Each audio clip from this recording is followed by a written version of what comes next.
የኢትዮጵያን ልጆች እያቀፍክ አንሳቸው።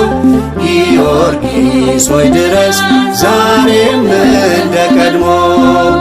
ፍጡነ ረድኤት የእግዚአብሔር አገልጋይ በምልጃ ጸሎት ኃይል ይውጣ ከሰማይ። የኢትዮጵያን ልጆች እያቀፍክ አንሳቸው።